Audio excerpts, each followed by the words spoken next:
खबरें जो हमें सीधा जोड़ती हैं आपसे, जिनका आपकी जिंदगी पर होता है सीधा असर।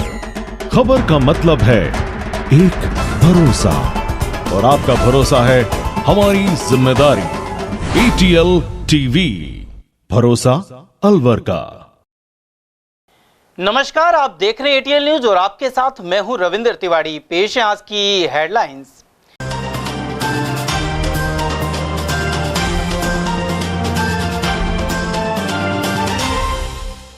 लंबे इंतजार के बाद हल्दीना स्थित यूनिवर्सिटी कैंपस में अगले सप्ताह से शुरू होंगी कक्षाएं। वर्षों तक आंदोलन और लंबी प्रक्रिया का चला दौर, वहीं अलवर से विद्यार्थियों को मुहैया होगी बस सेवा।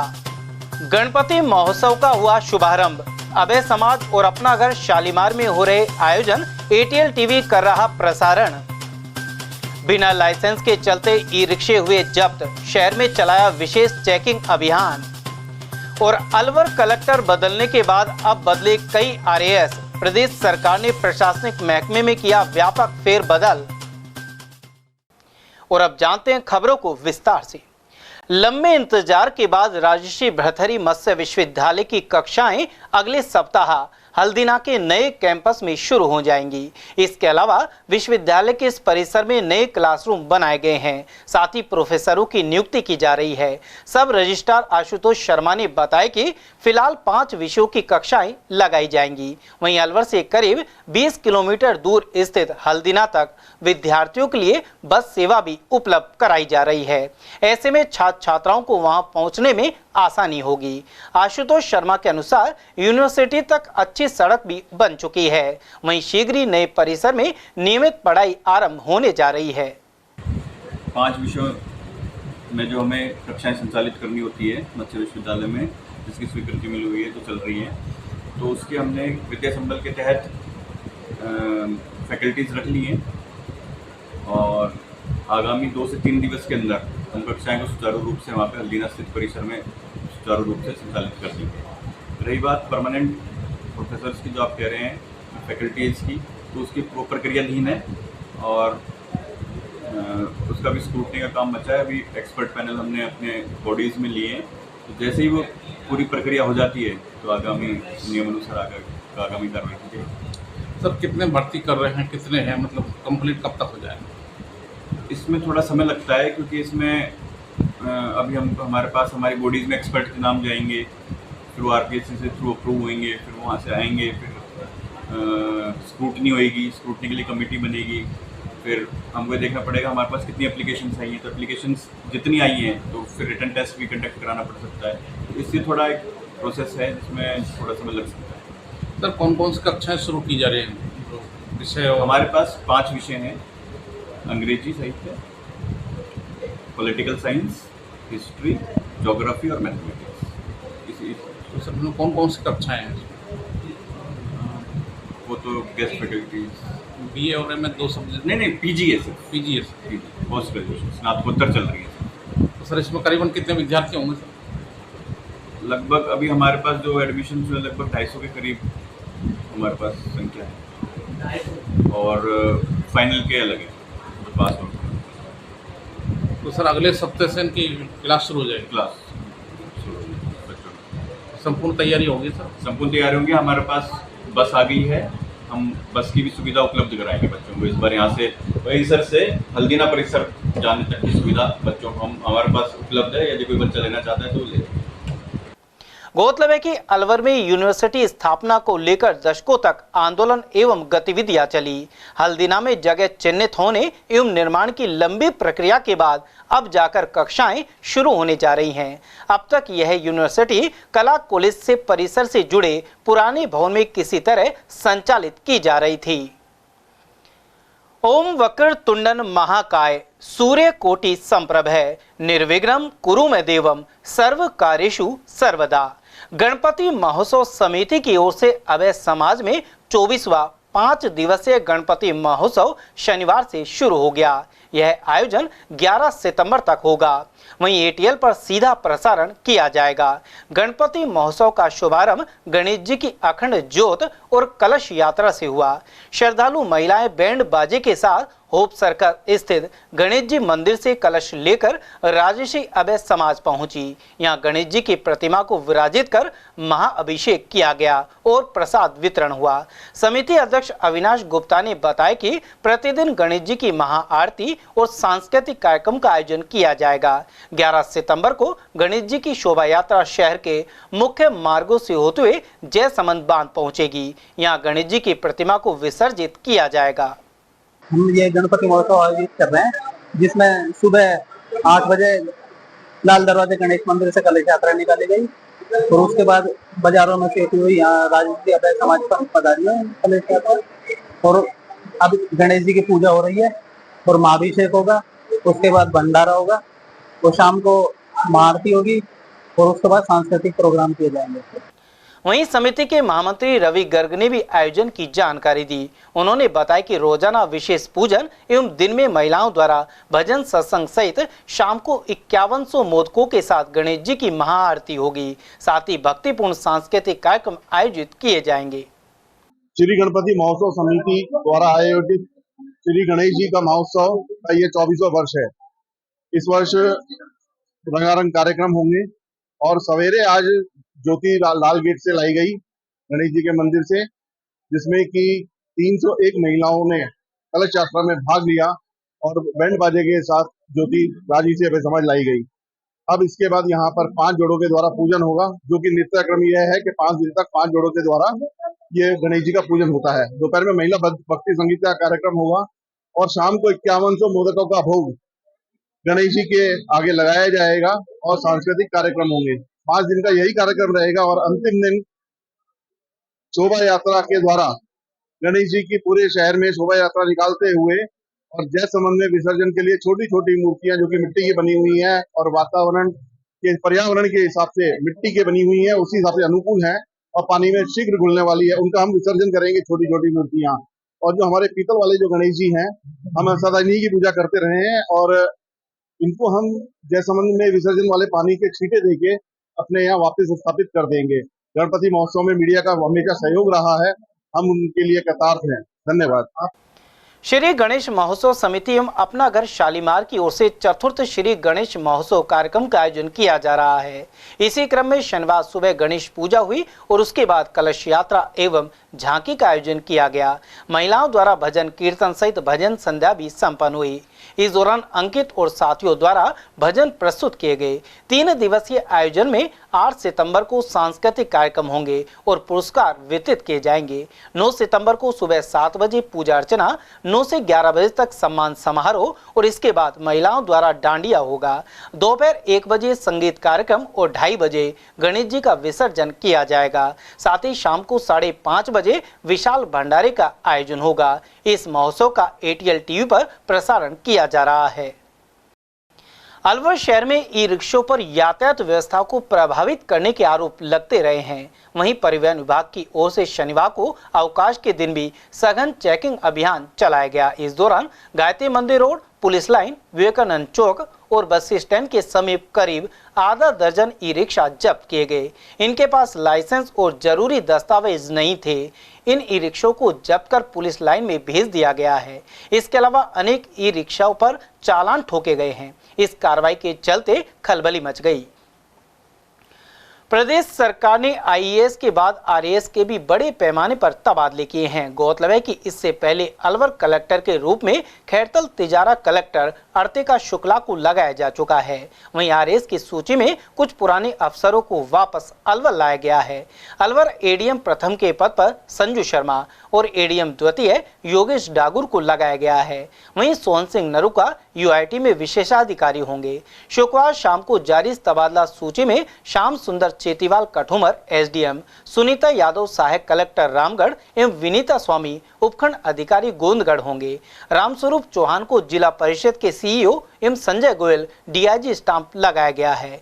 बताया जा रहा है कि जल्दी पुलिस के अधिकारियों की तबादला सूची भी आएगी। वहीं अलवर कलेक्टर की कुर्सी पर भी अफसर ज्यादा दिन नहीं टिक पा रहे हैं।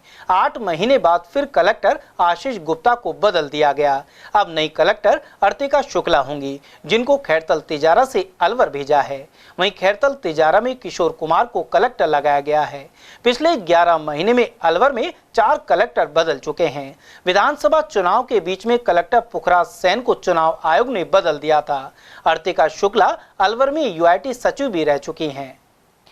सदर थाना क्षेत्र में कल देर रात 37 वर्षीय लोको पायलट की ट्रेन की चपेट में आकर जान चली गई। भुसावर थाना क्षेत्र अंतर्गत खदराया गांव निवासी भूपेंद्र सिंह मीणा रेवाड़ी में पदस्थापित था। वहीं वैशाली नगर थाना क्षेत्र अंतर्गत मीणा कॉलोनी बेलाका में रहता था। वह शुक्रवार देर रात ट्रेन की चपेट में आ गया। भूपेंद्र सिंह की पत्नी सदर थाने में कांस्टेबल है। वहीं एएसआई जितेंद्र सिंह ने बताया कि पोस्टमार्टम के बाद शव परिजनों को सुपुर्द कर दिया गया। साथ ही पुलिस मामले की जाँच कर रही है। थाने पे सूचना मिली थी कोई व्यक्ति ट्रेन से दुर्घटना होने पर मृत्यु हो गई, तो दादर के पास रेलवे ट्रैक पर तो वहाँ पहुँचे तो मृतक उनकी मृत्यु हो चुकी थी, जिनको हॉस्पिटल में की मोर्चरी में ला के रखवाया गया। आज सुबह परिजन आए हैं तो उनकी उपस्थिति में पोस्टमार्टम कराया गया है। पोस्टमार्टम करा के लाश डेड बॉडी सुपुर्द कर दी है। जयसमंद बांध का जलस्तर सिलिसेट झील और 12 वियर से पानी आने के चलते बढ़ रहा है। इसके अलावा यहां सैलानियों की संख्या बढ़ने लगी है। मानसून के दौरान विभिन्न प्रकार के पक्षी भी जयसमंद बांध तक पहुंचने लगे हैं। वर्ष 2009 के बाद इस बांध में इतना पानी आया है। ऐसे में भूजल स्तर में भी वृद्धि होगी, साथ ही ट्यूबवेलों से सप्लाई सुचारू रहेगी। इस बार अतिक्रमण हटाने के चलते भी पानी की अधिक आवक हुई है। वहीं क्षेत्र निवासी महेंद्र कुमार ने बताया कि यहाँ महल और पीछे वाले रास्ते पर अतिक्रमण को हटाने की जरूरत भी बनी हुई है। के बाद पानी करीब 10 साल में पानी आया था, अब 11 फुट, जो पानी सूखकर दोबारा 7 फुट रह गया है। पानी का जो नट्टी के बारे से जो आता था वो धीरे धीरे कम होने लग गया है। और नट्टी के बारे से जो आगे की साइड पुलिया है वहाँ पे भी पोर्ट पास होटलें बन गई हैं और जो पानी आता था वो उसका रुकाव कर दिया गया है। जिला प्रशासन तहसीलदार पटवारी इस मौके पर जाके देखें, खाली सिलिसेट की होटलों को हटाने से नहीं होगा। आगे भी होटलें बनी हुई हैं जो पानी आता है उसको अवरुद्ध बना हुआ है। और जयसमंद में पानी जो अब नाम मात्र का रह गया है, खड्डा भरा रह गया है। लंबे अरसे के बाद मानसून सक्रिय है और भाद्रपद में भी जमकर बारिश हो रही है, जिसके चलते जयसमंद बांध में सिलिसेट झील और रूपर रेल नटनी का 12 से शनिवार को भी पानी की आवक हुई, जिससे जल स्तर बढ़ा है और लोगों में, किसानों में खुशी की लहर है कि इस बार भूजल स्तर बढ़ेगा, जिससे नकारा, ट्यूबवेल, हैंडपंप फिर से जीवित हो सकेंगे। मैं अवधेश सिंह। जिला कांग्रेस कमेटी के अध्यक्ष योगेश मिश्रा ने जाति और धर्म पर आधारित राजनीति की आलोचना की है। उन्होंने कहा कि वर्ष 1992 में भाजपा ने धर्म की राजनीति शुरू की थी, साथ ही अब राजनीतिक दलों ने जाति की राजनीति तेज कर दी है, जबकि देश में भारतीयता और विकास की राजनीति होनी चाहिए। उधर जिला अध्यक्ष मिश्रा के अनुसार देश में जातीय जनगणना तो उचित है, लेकिन जातीय और धार्मिक आधार पर राजनीति देश हित में नहीं है।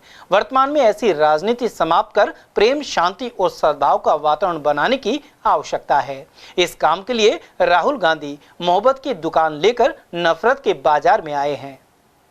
जातीय जनगणना होनी भी चाहिए ताकि पता लग जाए किस जाति के कितने लोग हैं। और हमारे नेता ने जो निर्णय कर लिया, हम नेता के निर्णय के साथ हैं। राहुल जी जो चाहते हैं वो होना भी चाहिए। जाति आधार पर पता लग जाएगा कोई क्या दम भरता है, कोई क्या दम भरता है, हम इतने सबकी सामने आ जाएगी कहाँ। इसलिए जातीय जनगणना होनी चाहिए। सर, आरएसएस कहती है कि कांग्रेस और अन्य विपक्षी दल अगर जातीय जनगणना होगी तो उसका दुरुपयोग करेंगे, राजनीतिक दुरुपयोग करेंगे। तो इस तरह की बात आरएसएस करती है। आरएसएस तो बीजेपी से घुटी हुई है अंदर से, और खुले में नहीं करी। नहीं, आरएसएस भी जातीय जनगणना के पक्ष में उनके बड़े नेताओं से कभी व्यक्तिगत बात करना, सार्वजनिक रूप से कहने से डर रही है आरएसएस। मोहन भागवत जी खुद चाहते हैं उनके जितने भी आरएसएस के बड़े पदाधिकारी सब चाहते हैं जातीय जनगणना होनी चाहिए। सर, देश की जो राजनीति धर्म और जाति पर आधारित है। ज़्यादातर राजनीति जो पार्टियां हैं वो इसी आधार पर राजनीति करती हैं। आपको लगता है कि ये मापदंड है राजनीति का? नहीं, देखिए, जनता पहले धर्म के आधार पर सन 1992 से तो धर्म के आधार पर राजनीति चल रही थी। कोई हिंदू, मुसलमान, मंदिर, मस्जिद, ये भारतीय जनता पार्टी ने प्रोपेगेंडा करके इस देश की हालात खराब कर दी। अब वो धीरे धीरे धर्म से छोड़ करके वो जाति आधार पर हुई।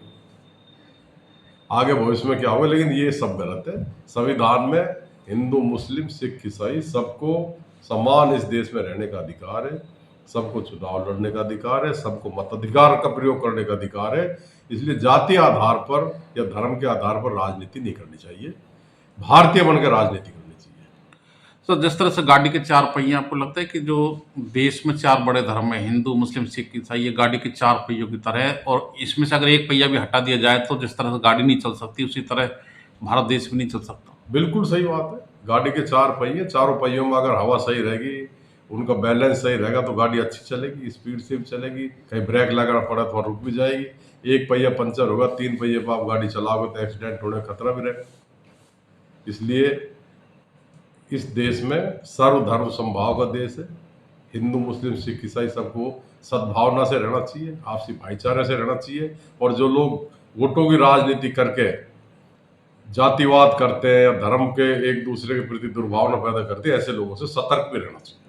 सर, देश में शांति और सद्भाव के बिना देश विकास नहीं कर सकता, आगे नहीं बढ़ सकता, लग रहा है आपको? बिल्कुल शांति और सद्भाव रखना चाहिए। गांधी जी ने तो एक कहावत है ना, दे दी हमें आजादी बिना खड़क बिना ढाल, साबरमती के संग तूने कर दिया कमाल। गांधी जी ने कोई लठ चलाई, गोली चलाई? वो तो अहिंसा के पुजारी थे और सत्य और अहिंसा के मार्ग पर चलकर अंग्रेजों का 250 साल पुराना राज को खदेड़ के भगा दिया। इसलिए शांति और सद्भाव में जो चीज़ है, भाईचारे में जो चीज़ है, वो लड़ाई दंगे में और आपसी झगड़े में नहीं है। लेकिन भारतीय जनता पार्टी तो हिंदू मुस्लिम की राजनीति करके देश को आगे बढ़ा रही है। भारतीय जनता पार्टी की फितरत है, वो इस देश को बांटना चाहती है, लेकिन संविधान इस देश का इस तरीके का भारतीय जनता पार्टी के मंसूबों को कामयाब नहीं होने देगा। और अच्छा चलो एक बात बताओ मुझे, भारतीय जनता पार्टी दिन भर हिंदू मुसलमान करती है, ये भी कहती है मुसलमानों को पाकिस्तान भगा देंगे। संविधान में ऐसा कोई क्लॉज है क्या जो मुसलमानों को आप यहाँ से भगा सकते हो? नहीं भगा सकते। जब हम सबको इस देश में रहना है, हिंदू, मुस्लिम, सिख, ईसाई को, तो फिर आपस में हमारा भाईचारा खत्म करके क्यों रहे? हमको भाईचारे से रहना चाहिए, बिना बात टेंशन क्रिएट क्यों करा? वोटों के चक्कर में इन्होंने देश में हिंदू मुसलमान को ऐसा लड़ा दिया, इस देश का आपसे भाईचारा खत्म कर दिया, देश की शांति खत्म कर दी, देश की सद्भावना खत्म कर दी। ऐसे लोगों से सतर्क रहना चाहिए और आपसी भाईचारे से रहना चाहिए। सर, कांग्रेस नेता राहुल गांधी ने जिस तरह से भारत जोड़ो यात्रा निकाली थी, उसमें आपको लगता है कि सद्भाव बढ़ा है? निश्चित रूप से भारत जोड़ो यात्रा में राहुल जी ने सभी धर्मों को, सभी जातियों को साथ लेके चले, उसका फायदा मिला है और कांग्रेस पार्टी को फायदा मिला है, राहुल जी को तो मिला ही मिला है। सर, उन्होंने बयान दिया था कि मोहब्बत की दुकान लेकर आया हूँ, मालाखेड़ा में कहा था। बिल्कुल, मालाखेड़ा में मेरे ध्यान है, मैं उस मीटिंग में था और हम तो आयोजक ही थे उसके।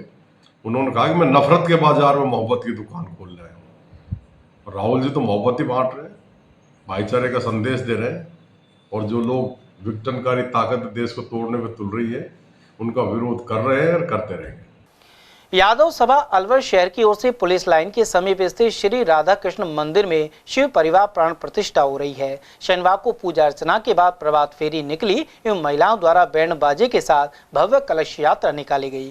साथ ही राधा कृष्ण मंदिर में शिव परिवार मूर्तियों की विधि विधान से प्राण प्रतिष्ठा की गई। अध्यक्ष सतपाल यादव और प्रभु दयाल यादव ने बताया कि पुलिस लाइन के समीप श्री राधा कृष्ण मंदिर में स्थित शिव परिवार की कई मूर्तियां पिछले दिनों खंडित हो गई थी। ऐसे में यहाँ प्रतिमा प्राण प्रतिष्ठा करवाने का निर्णय लिया गया था। वहीं रविवार को मंदिर में भंडारे का आयोजन किया जाएगा। कई दिन से ऐसी चर्चा चल रही थी, शिव परिवार खंडित चल रहा है, तो सबने मिलकर कार्यकारिणी ने फैसला किया कि शिव परिवार की प्राण प्रतिष्ठा दोबारा की जाएगी, जिसके लिए अभी कलश यात्रा और प्रभात फेरी निकाली गई है, नगर फेरी, और अब विधि विधान से वृंदावन से महाराज जी आए हुए और वो उनकी प्राण प्रतिष्ठा करेंगे। कल इसके ऊपर भंडारा का आयोजन। ऋषि पंचमी रविवार को श्रद्धा पूर्वक मनाई जाएगी। पंडित यज्ञदत्त शर्मा के अनुसार इस मौके पर रवि योग, ऐन्द्र योग और स्वाति नक्षत्र का शुभ संयोग बन रहा है। वहीं इस दिन कथा सुनने के साथ ही व्रत भी किया जाता है। भाद्रपद मास शुक्ल पक्ष में मनाई जाने वाली ऋषि पंचमी कल 8 सितंबर रविवार को बड़ी ही श्रद्धा के साथ मनाई जाएगी। इस बार ऋषि पंचमी पर कल त्रियोग का विशेष शुभ संयोग बन रहा है। इनमें रवि योग, ऐन्द्र योग और स्वाति नक्षत्र का त्रियोग विश्व का शुभ संयोग बन रहा है। इन त्रियोग में ऋषि पंचमी की कथा सुनने से, ऋषि पंचमी का व्रत और उद्यापन करने से विशेष लाभ और सुख समृद्धि प्राप्ति होती है। सप्त ऋषियों में डाब की ऋषियों की प्रतीक बना करके अर्थात सप्त ऋषियों का डाब से बना करके इस दिन कश्यप, अत्रि, वशिष्ठ, विश्वामित्र, गौतम, जमदग्नि और भारद्वाज आदि सप्त ऋषियों की डाब से प्रतिमा बना करके पंचामृत से उनको स्नान करा करके श्रद्धालुओं द्वारा ऋषि पंचमी की कथा सुनी जाएगी और ऋषि पंचमी का व्रत भी किया जाएगा।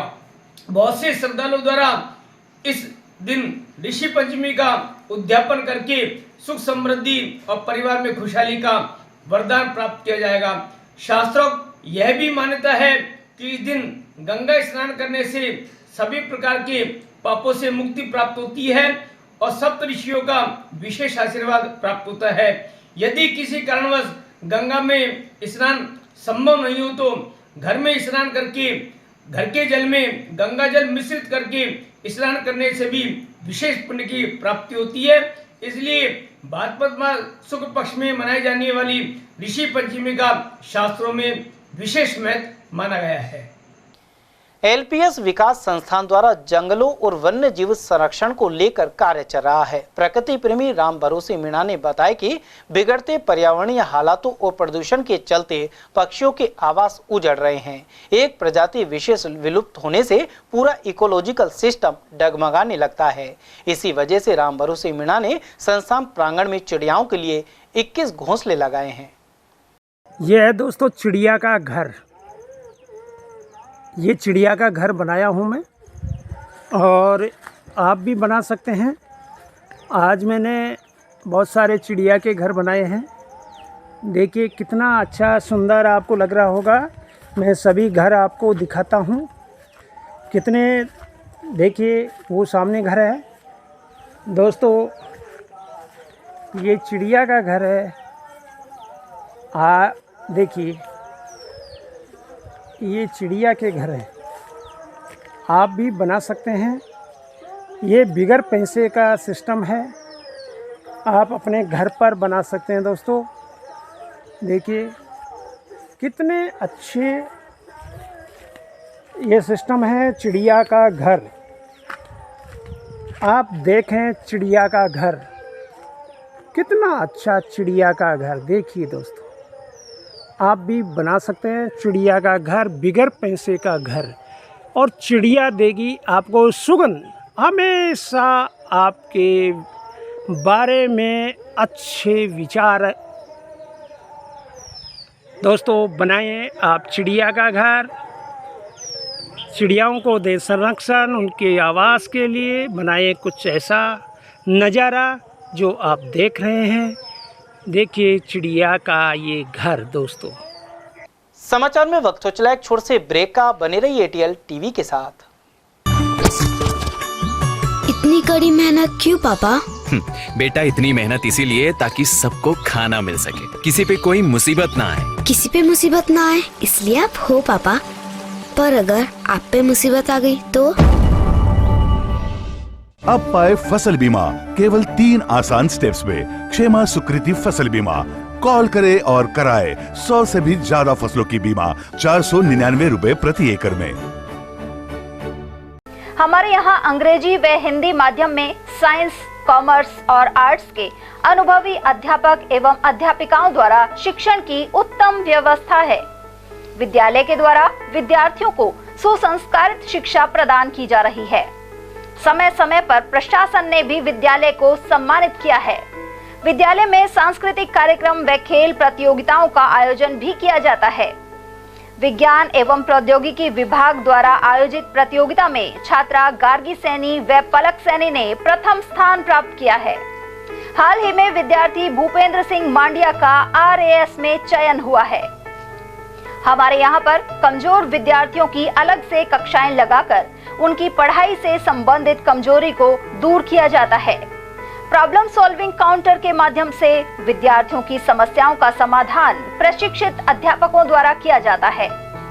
डोर टू डोर वाहन सुविधा और अफोर्डेबल फीस, CCTV कैमरे व कमजोर विद्यार्थियों के साप्ताहिक टेस्ट की सुविधा उपलब्ध है। प्रतिमाह अभिभावक संगोष्ठी और स्कूल प्लस कोचिंग की उत्तम व्यवस्था है। हमारे शिक्षा संस्थान Om Aditya public senior secondary school, Delhi academy senior secondary school एवं आदित्य एकेडमी में शिक्षण की उत्तम व्यवस्था है।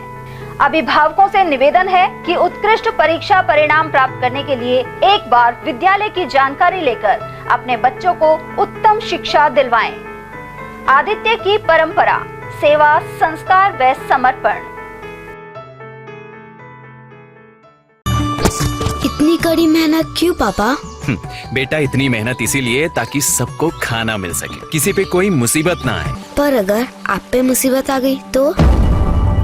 क्षेमा सुकृति फसल बीमा, कॉल करे और कराए 100 से भी ज्यादा फसलों की बीमा 499 रुपए प्रति एकड़ में। हीरे, सोने, चांदी के जेवरातों के विक्रेता दुर्गा प्रसाद सुनील दत्त ज्वेलर्स, बजाजा बाजार, Alwar.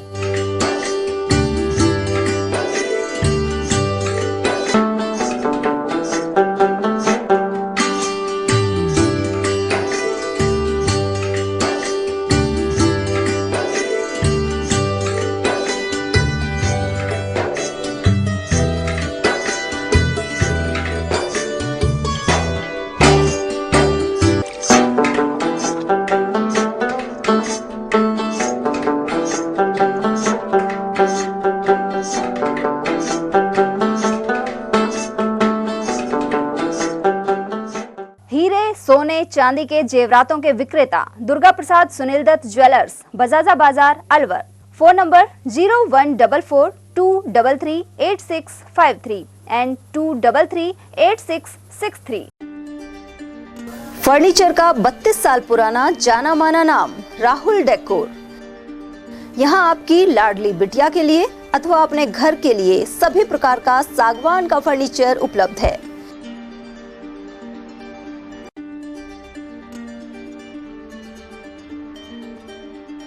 Double bed, dressing table, sofa set सागवान एवं कपड़े वाले तथा सेंटर टेबल, भट्टी कलर, स्टील अलमारी, ब्रांडेड एवं सॉफ्टी फोम के गद्दे आपकी नाप तोल से बनाए जाते हैं।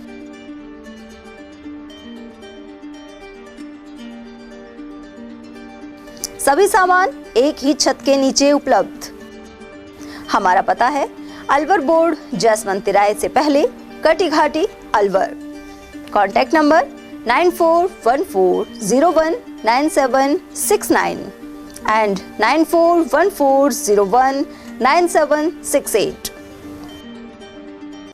ब्रेक के बाद फिर से आपका स्वागत है। अलवर जिले के ग्रामीण इलाकों में गणपति महोत्सव आयोजित किए जा रहे हैं। बड़ौदा में कस्बा स्थित प्राचीन गणेश मंदिर में 9 दिवसीय गणेश महोत्सव का शनिवार को शुभारंभ हुआ। शिव सेवा समिति के सदस्य जगदीश खंडेलवाल ने बताया कि सरकारी अस्पताल के सामने स्थित इस मंदिर में शनिवार सुबह 8 बजे विधि विधान से गणेश प्रतिमा की स्थापना की गई। इस स्थापना से पूर्व रत्नकुंज कॉलोनी से शिव हनुमान एवं खाटू श्याम बाबा मंदिर से शोभा यात्रा रवाना हुई। रोजाना महाआरती के साथ प्रसाद वितरण किया जाएगा। आज बड़ौदा में गणेश महोत्सव बड़े उत्साह से मनाया गया, जो कि पिछले 19 सालों से यहाँ मनाया जा रहा है। उसके अंतर्गत श्याम मंदिर बड़ौदा में से यात्रा का प्रारंभ हुआ, जो कि बाजार होते हुए पुराने शिव मंदिर बगीची में उसकी स्थापना की गई। उस स्थापना के बाद विधि विधान से उसका पूजन अर्चना किया और भोग लगा के प्रसाद वितरित किया। उधर चोपड़ा वाले श्री बांके बिहारी मंदिर में न्यू बालकृष्ण ग्रुप की ओर से गणेश महोत्सव आयोजित हो रहा है। ग्रुप के सदस्य सनी गोस्वामी ने बताया कि यहां आचार्य पंडित जगदीश प्रसाद शर्मा द्वारा गणेश प्रतिमा की स्थापना की गई। इस मंदिर में भी प्रतिदिन विभिन्न आयोजन होंगे। उधर नौगांव में गणेश चतुर्थी के पावन पर्व पर चिड़वा रोड स्थित गणेश मंदिर पर विशाल भंडारा आयोजित हुआ। इसमें हजारों श्रद्धालुओं ने प्रसाद ग्रहण किया। वहीं धर्म नगरी नौगांव में गणेश मार्केट स्थित गणेश मंदिर में विशेष पूजन संपन्न हुआ। इस भंडारे का आयोजन गणेश मार्केट के भामाशाहों द्वारा किया जाता है। इस मंदिर का निर्माण एवं प्रतिमा स्थापना सितंबर 2015 में मनोज जैन कुकी द्वारा करवाई गई थी। इसके बाद इस बाजार का नाम पंजाबी मार्केट से बदलकर गणेश मार्केट रख दिया गया। गणेश चतुर्थी के दिन यहां के सभी दुकानदार अपने प्रतिष्ठानों को बंद रखते हैं। इस मौके पर मनोज जैन, निमिचंद जांगिड़, राजू सोनी, राजू छाबड़ा, सौरव जैन और विकी छाबड़ा आदि मौजूद रहे। तो पता है इस गणेश मंदिर की स्थापना 17 सितंबर 2015 में हुई थी। उसके बाद हर गणेश चतुर्थी पर सुबह पंचामृत अभिषेक होता है। उसके बाद पूजा अर्चना, आरती और भोग के साथ भंडारे का शुभारंभ किया जाता है, जिसमें सभी ग्रामवासियों द्वारा पूरा सहयोग होता है और सभी ग्रामवासी आकर प्रसाद ग्रहण करते हैं। आज भी सुबह पंचामृत अभिषेक, उसके बाद पूजा आरती की गई और भोग लगाया गया। उसके बाद भंडारे का शुभारंभ चालू हो गया, जिसमें सभी ग्रामवासियों ने भंडारे का प्रसाद लेकर पूर्ण सहयोग दिया। धन्यवाद। जय गणेश जी महाराज की जय। योगीराज भरथरी के पावन धाम पर आने वाले श्रद्धालुओं को रात्रि में परेशानी नहीं हो, इसके लिए ग्राम पंचायत की ओर से बड़ी लाइट लगवाई जाएगी। सरपंच सुशीला देवी ने बताया कि यहां हरियाणा, उत्तर प्रदेश, मध्य प्रदेश और जम्मू कश्मीर के अलावा अन्य राज्यों से श्रद्धालु मेले में पहुंचेंगे। ऐसे में हाई मास्ट लाइट लगाई जा रही है। और वहीं अलवर जिले के लोक देवता भरथरी धार्मिक स्थल पर लक्खी मेले को लेकर व्यवस्थाएं पूरी कर ली गई हैं। यहां स्वास्थ्य विभाग की ओर से फॉगिंग की गई। इसके अलावा माधोगढ़ पंचायत द्वारा व्यवस्था की जा रही है। इस बार महिला स्नान घाट को आगे तक बढ़ा दिया गया है। इस मौके पर मेला व्यवस्थापक पेमाराम सैनी और संयोजक पदमचंद गुर्जर ने जानकारी प्रदान की।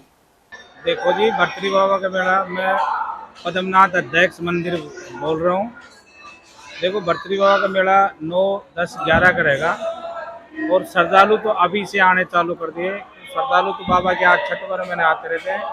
बहुत अच्छी व्यवस्था है। अपने ग्रामीण पंचायत की तरफ से भी अच्छी व्यवस्था है। सरपंच भी पेमाराम जी ने भी अच्छी व्यवस्था कर रखी है। साफ सफाई की भी, लाइट वाइट की भी सारी व्यवस्था अच्छी व्यवस्था कर रखी है।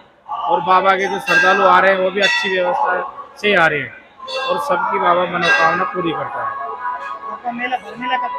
बरमेला 7 है, 8 है, 9 का पड़ता है। 10 तारीख, 11 तारीख, 12 तारीख का। लेकिन अब की बार दोनों मेले एक साथ होने की वजह से अब की बार अधिक भीड़ आने की।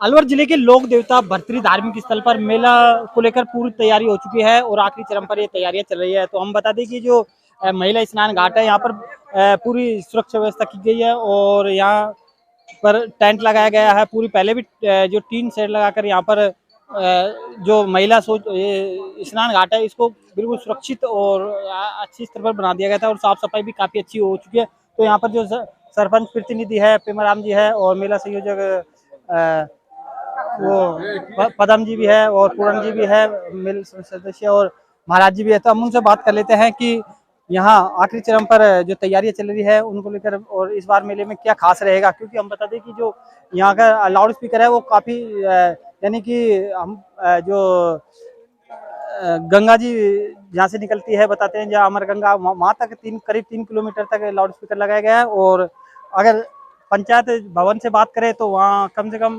तिराहे तक लाउड स्पीकर लगाए गए हैं और इस बार खास व्यवस्था भी की गई है और साफ सफाई को लेकर भी अच्छी व्यवस्था है। तो हम जान लेते हैं कि किस तरह की यहाँ व्यवस्था है और यहाँ जो सरपंच प्रतिनिधि है उनसे जान लेते हैं। जी सर, इस बार किस तरह की व्यवस्था है? सर, मेरा नाम पेमाराम सैनी है, मैं मेला व्यवस्थापक हूँ और वैसे सरपंच प्रतिनिधि भी। मैं बताना चाहूँगा कि हर साल की भांति इस वर्ष भी मेला है और मेले के अंदर खास विशेष ये है क्योंकि दोनों मेले पांडुपोल और हनुमान जी महाराज के दोनों मेले एक साथ है, तो भीड़ अधिक आने की संभावना है श्रद्धालुओं की। तो इस वजह से हमने जो महिलाओं के स्नान की जो व्यवस्था थी उसको और बढ़ा करके अस्थायी व्यवस्था और करवा रहे हैं, तो ताकि महिलाओं जो स्नान करेंगी तो वो पर्दे में रहें। तो ये सारी व्यवस्थाएं, उसके साथ साथ हमने रोड लाइट की जो रोशनी की जो व्यवस्था है वो अपने अमरगंगा स्थल तक के लिए रोशनी व्यवस्था कर दी गई है और अलाउंसमेंट की भी पूरी व्यवस्था है पूरे कैंपस के अंदर। और साफ सफाई पर भी पूरी निगरानी की जा रही है। तो मेले में कितने श्रद्धालु इस बार आएंगे, क्योंकि दोनों मेला एक साथ है? तो हम मान रहे हैं तो करीबन 2 से 2.5 लाख लोग 10 तारीख की रात्रि को रहेंगे, और उससे पहले तो लगातार चल ही रहे हैं। डेली 1,80,000 यात्री पर डे आ रहे हैं, पिछले 10 रोज हो गए लगातार चल रहे हैं। प्रशासन की व्यवस्था किस? प्रशासन की लगभग पुलिस जाब्ता हमारे जो मेले से पहले मिलना चाहिए था वो मिल गया। मेला घाट पे भी पुलिस व्यवस्था है, मंदिर में भी पुलिस व्यवस्था है, और पार्किंग स्थल पे भी पुलिस व्यवस्था है। जी, हमारे साथ मेला संयोजक पदम चंद जी भी है, उनसे जान लेते हैं। जी, माधोगढ़ ग्राम पंचायत द्वारा मेला भरवाया जाता है, तो किस तरह की व्यवस्था है, साफ सफाई लोग क्या कहोगे? भाई, मैं करीब 25 साल से बाबा भर्तृहरि के इस मेला संयोजक के पद पर काम कर रहा हूँ, लेकिन हर साल एक नया कुछ बदलाव लेने को मिलता है। तो हम लोग जो है यहाँ पे तन मन से मेहनत कर रहे हैं और सब एकजुट होकर के काम करते हैं। जैसा कि लाइट, टेंट, डेकोरेशन, साफ सफाई, माइक इत्यादि वगैरह सारी व्यवस्थाएं हमने कर रखी है। अब भीड़ ज़्यादा आती है, महिलाओं 2-2, 3-300 एक साथ आती है, तो महिला घाट में नहीं आ पाती, इसलिए हम लोग यहाँ टेम्परेरी व्यवस्था करा रहे हैं। अब महिलाएं यहाँ में अपना आराम से इसमें नहा लें, सुरक्षित रहें, बहन बेटियाँ सुरक्षित रहें, इस तरीके से हम यहाँ व्यवस्था ये करवा रहे हैं।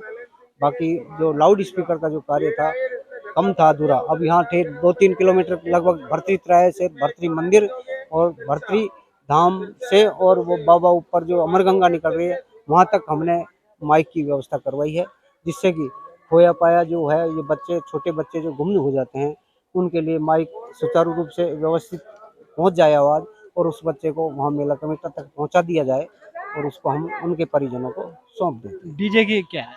डीजे की बात यह है भाई साहब, बिल्कुल ही प्रतिबंध है, और मैं सभी जितने भी धर्म यात्री जो आएंगे, यात्रीगण आएंगे, श्रद्धालु भर्तृहरि बाबा का आएंगे, उनसे भी मैं हाथ जोड़ करके प्रार्थना करूंगा आपके इसके माध्यम से कि डीजे पे बिल्कुल प्रतिबंध है, इसलिए डीजे और लक्कड़ वगैरह कतई ही लेकर के नहीं आए। जी, हमारे साथ पूरण जी भी है, हम जान लेते हैं। जी, ये सरिस्का क्षेत्र है, चारों तरफ पहाड़ है, तो आप क्या संदेश देना चाहते हो आज श्रद्धालु आते हैं? नहीं, यहाँ सर मेरा तो यह है कि मेरे को भी वैसे 25-30 साल हो गए यहाँ मेला जो में सहयोग देते हुए, और महाराजा भर्तृहरि का ये लक्खी मेला है। तो इसमें क्या है कि एक तो मतलब क्या है, जैसे फॉरेस्ट डिपार्टमेंट से भी कर्मचारी लगे हुए हैं, वो भी निगरानी रख रहे हैं कि कहीं कोई जंगल में कोई नुकसान न हो जाए, कोई जंगल में कोई श्रद्धालु जिससे कोई आगे नहीं चले जाए, उसकी भी ये व्यवस्थाएं जो है फॉरेस्ट डिपार्टमेंट भी कर रहा है कि उनकी निगरानी अपने टाइम टू टाइम वो निगरानी रखे हुए हैं। और मेला जो है, इस मेले में अपनी पार्किंग की व्यवस्था इतनी बढ़िया है अब की बार जो है, और इसके अलावा जो ये लाउड स्पीकर जो लग रहा है, ये कम से कम 3 किलोमीटर का लाउड स्पीकर लगा है, जिससे कि पूरी सुविधाएं हो, आवाज़ दूर तक जाती रहे, कोई गुमशुदा हो जाए, कोई बिछुड़ जाए अपने साथियों से, तो उसकी आवाज़ भी जाती रहे। तो ये भी व्यवस्था आपकी बार बहुत अच्छी हुई है। इसके अलावा सबसे बड़ा ये है कि हमारे यहाँ भर्तृहरि बाबा की जो मुरमुरे जो प्रसाद है, उसकी भी प्रतिबंधता थोड़ी हुई है, पूर्ण तो नहीं हुआ है, पर फिर भी काफ़ी हद तक तो मुरमुरे जो है बंद हो गए हैं, और जो अपने कागज़ की उन थैलियों में जो प्रसाद वो दे रहे हैं। जी, तो यहाँ पर श्रद्धालु है, मेला व्यवस्थापक है, और भी जो यहाँ के सदस्य हैं, उनका साफ तौर पर कहना है कि ये लक्खी मेला है, दूर दराज से यहाँ श्रद्धालु आते हैं, उनके लिए चाक चौबंद व्यवस्था मेला समिति की ओर से की गई है। मैं धर्मेंद्र कुमार शर्मा, कैमरामैन लोकेश सैनी के साथ ATL न्यूज़ अलवर। गौरतलब है कि भर्तृहरि बाबा का मेला भादो मास शुक्ल पक्ष की अष्टमी को भरा जाता है। इस बार 9 सितंबर को मेले का उद्घाटन होगा। पुजारी पदमनाथ योगी के अनुसार इस बार पांडुपोल हनुमान जी और भर्तृहरि बाबा का मेला एक साथ भरेगा। रैणी के ग्राम पंचायत सालोली में समन्वित पोषक तत्व प्रबंधन के तहत किसान गोष्ठी संपन्न हुई। इसमें करीब 100 किसान शरीक हुए। गोष्ठी में संयुक्त निदेशक कृषि PC मीणा ने रबी सीजन में DAP के स्थान पर SSP के उपयोग को बढ़ाने पर जोर दिया। वहीं सहायक निदेशक मंगतूराम शर्मा ने विभागीय योजनाओं की जानकारी दी। साथ ही कृषि अनुसंधान अधिकारी बच्चू सिंह चौधरी ने आने वाले रबी सीजन में उर्वरक प्रबंधन के बारे में चर्चा की।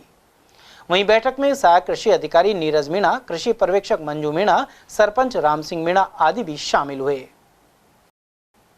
कांग्रेस पार्टी के पूर्व प्रदेश अध्यक्ष एवं पूर्व उप मुख्यमंत्री सचिन पायलट के जन्मदिन पर अनेक कार्यक्रम हुए। पूर्व प्रधान शिवलाल गुर्जर ने भवानी तोपे से गौशाला में गोवंश की समृद्धि और सुरक्षा के लिए पूजा अर्चना की। इसके बाद सभी गोवंश को गुड़, हरा चारा और खल खिलाए गए। वहीं समाजसेवी प्रेम पटेल ने भी यहां पहुंचकर गोवंश की सेवा की। उधर कठुमर से जिला पार्षद संजय गुर्जर के अनुसार सचिन पायलट 36 बिरादरियों के प्रिय हैं। सचिन पायलट हमारे 36 बिरादरी का नेता है, किसान नेता है। उसके जन्मदिन पे सभी जगह हर जिलों में गऊओं पर गौशालाओं पे सभी 3600 बिरादरी ने गऊओं को चारा दाना खिला के नहीं सभी ने भगवान से मनोकामना ये करते हैं पूरा क्षेत्र पे और हमारा नेता पे भगवान की कृपा बनी रहे और ऐसा नेता जो 3600 बिरादरी को साथ लेकर चलने वाला हमेशा 3600 बिरादरी के दुख सुख में काम आता है। तो मेरी तरफ से पूरा क्षेत्र की तरफ से सचिन पायलट को बहुत बहुत शुभकामना उनके जन्मदिन पे पूरे क्षेत्र की तरफ से बहुत बहुत साहब सभी 3600 बिरादरी को साथ लेकर चलने वाले हैं और सभी 3600 बिरादरी ने हर ज़िले में हर ब्लॉक में उनका जन्मदिन मनाया है और वे हम भगवान से उनके उत्तम जीवन की मनोकामना करते हैं और भविष्य की कामना करते हैं। संजय गुजर, कठुआ। खैरतल तिजारा जिले के नए जिला कलेक्टर किशोर कुमार ने पद ग्रहण कर लिया है। नए जिला कलेक्टर का खैरतल के नागरिकों ने स्वागत किया। इस दौरान एडीएम सुरेंद्र सिंह, एसडीएम किशनगढ़वास मूलचंद सहित टिल्लू शर्मा, मोहनलाल, सेवक लालवानी, राजू लालवानी, सुनील मोहनलाल पोपटानी और गोविंद रोगा आदि मौजूद रहे। भगवान श्री देवनारायण की जयंती पर विशाल मेले और भंडारे सहित रागनी कंपटीशन का आयोजन मंगलवार को मोनी बाबा आश्रम झिरका में हुआ। इस मौके पर ध्वज पूजन भी किया जाएगा। वहीं कार्यक्रम में मुख्य अतिथि विधायक महंत बालकनाथ रहेंगे। सूरजमुखी मोनी बाबा गौशाला एवं आश्रम के सचिव देशपाल यादव ने बताया कि बाबा भरतदास महाराज के सानिध्य में यह आयोजन होगा। इस दिन बाबा भरतदास महाराज पिछले 11 वर्षों से जारी मौन व्रत भी खोलेंगे। सरिस्का की वादियों में स्थित पांडुपोल हनुमान जी के स्थान पर भादो मास में भरने वाले मेले की तैयारियां जोर शोर से जारी हैं। मेले का शुभारंभ शनिवार को गणेश जी महाराज के पूजन के साथ हुआ। साथ ही 48 घंटे के रामायण पाठ का आयोजन किया जा रहा है। यहां उमरी के तिराए पर रोडवेज बसों का स्टैंड बनाया जाएगा। मंदिर से नीचे उमरी तिराए तक लाइट की व्यवस्था भी की गई है। बरसाती नालों को देखते हुए यहाँ बैरिकेड्स भी लगाए गए हैं। गौरतलब है कि महाभारत कालीन पांडुपोल हनुमान जी मंदिर में शयन मुद्रा में प्रतिमा स्थित है। यह हनुमान जी द्वारा महाबली भीम के गर्व को चूर करने की कथा याद दिलाती है। पांडुपोल मेले को लेकर अब तैयारियां पूरे जोर पर है, यानी कि आखिरी चरण पर है। हम बता दें कि जो 10 तारीख को यहाँ पांडुपोल मेले की तैयारियों को लेकर उमरी का तिराया है, यहाँ पर बस स्टैंड बनाया जाएगा। तो हम आपको दिखाएं तो यहाँ पर पूरी व्यवस्था हर वर्ष यहीं पर ही बस रुकती है, रोडवेज बस होगा, यहाँ स्टैंड बनाया जाता है। तो यहाँ वन विभाग के कर्मचारी हम जान लेते हैं कि किस तरह की यहाँ व्यवस्था की जा रही है। जी सर, क्या नाम है आपका? मेरा नाम जवाहर सिंह है, होमगार्ड का जवान हूँ और मेरी ड्यूटी यहीं पे है और यहीं पे ही रहेगी पांडुपोल के उसमें। और ये पार्किंग ये बना हुआ है, सारे ये बसों को उनको रोडवेज यहाँ पे रुकेंगी और इधर को टेंट लगेंगे और पूरा प्रशासन यहाँ पर रहेंगे और ऊपर से और लाइट यहाँ व्यवस्था की गई है, वहाँ जारी है और यहाँ पे कोई भी परेशानी नहीं होगी। यात्रियों को आने की जाने की सब सुविधा रहेगी। कितने दिन तक अपने रोडवेज बस? ये जब तक मेला रहेगा, जब तक रोडवेज आने लगा प्रशासन व्यवस्था के लिए। हाँ, प्रशासन ये देख रहे हैं, बड़े बड़े अधिकारी आ रहे हैं और इस फील्ड को भी देख रहे हैं, यहाँ पे आते हैं। जी सैनी जी बताओ, मेले की तैयारियाँ किस तरह चल रही है? तैयारियाँ बिल्कुल सही चल रही है। 10 तारीख को बाबा का मेला है और 2-3 दिन पहले से ही हमने ये तैयारी शुरू कर रखी है। आगे तक मतलब कोई बात की परेशानी नहीं है। तो लाइट वगैरह लगाई जाती है? लाइट लगा रहे हैं, व्यवस्था कर रहे हैं, लाइट की व्यवस्था है। आगे तक फिर पोल से लेके और दरवाजा तक बस स्टैंड उमरी तिराया तक। हाँ जी। और कल से और दिनांक 9/9/2024 को मेले का उद्घाटन करके मेले का कार्यक्रम शुरू करेंगे। प्रशासन की व्यवस्था कैसी है? प्रशासन की बहुत अच्छी व्यवस्था चल रही है, कोई दिक्कत नहीं है। प्रशासन हमें बार बार संभालता रहता है, आता रहता है, मीटिंगें चलती रहती है। खैरतल कस्बे के राजू मार्केट में शनिवार को गणेश मित्र मंडल ने 7 दिवसीय गणपति महोत्सव प्रारंभ किया। साथ ही गणेश जी की मूर्ति को कस्बे के मुख्य बाजारों में बैंड बाजों के साथ भ्रमण कराया गया। वहीं सुबह 10:15 बजे प्रतिमा स्थापना हुई। इस मौके पर वासुदेव दासवानी, ताना मराठा, ताराचंद गुप्ता, हर्षु लालवानी, दिलीप तीर्थानी, केदार गुप्ता और सुनील आदि उपस्थित रहे। वहीं 40 फुटा रोड चूड़ी मार्केट के पास और कस्बे में कई जगह गणेश जी की मूर्ति स्थापना की गई है। बंबोरा घाट स्थित श्री कृष्णा मंदिर में शनिवार को पूर्व उप मुख्यमंत्री सचिन पायलट का 47वां जन्मदिवस मनाया गया। वीर गुर्जर महासभा के जिला अध्यक्ष राजेश तंवर के नेतृत्व में गो सवमणि और रक्तदान कैंप संपन्न हुआ। इसमें किशनगढ़वास विधानसभा के युवाओं ने बढ़ चढ़ कर भाग लिया। इस मौके पर कांग्रेस प्रदेश सचिव बलराम यादव सहित पवन खटाना, संदीप ओला, विनोद सागवान, दयाराम चावड़ा, चंद्रभान गुर्जर और धर्म सिंह आदि मौजूद रहे। विघ्नहर्ता मंगलकर्ता श्री गणपति महाराज की शनिवार को घर घर एवं मंदिरों में विधिवत स्थापना की गई। अकबरपुर कस्बे में पंडित सतीश शर्मा के सानिध्य में प्रतिमा स्थापना हुई। 11 दिन बाद शोभा यात्रा के साथ प्रतिमा का विसर्जन होगा। पंडित कुमार शर्मा के अनुसार 11 दिनों तक क्षेत्र के कालाकुआ में विशेष पूजा अर्चना होगी। चलते चलते एक बार फिर से नजर डाल लेते हैं आज की हेडलाइंस पर।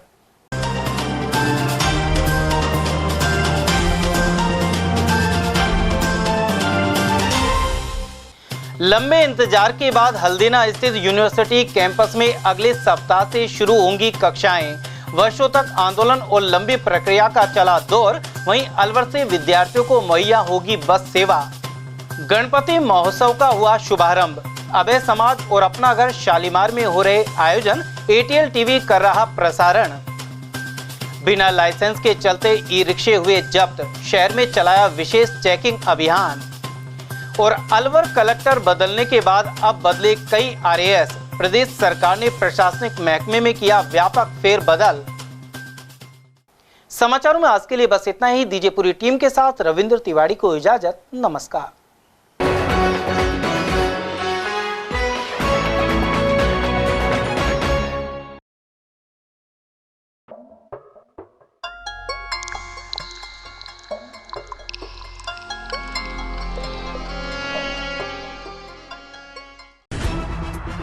खबरें जो हमें सीधा जोड़ती हैं आपसे, जिनका आपकी जिंदगी पर होता है सीधा असर।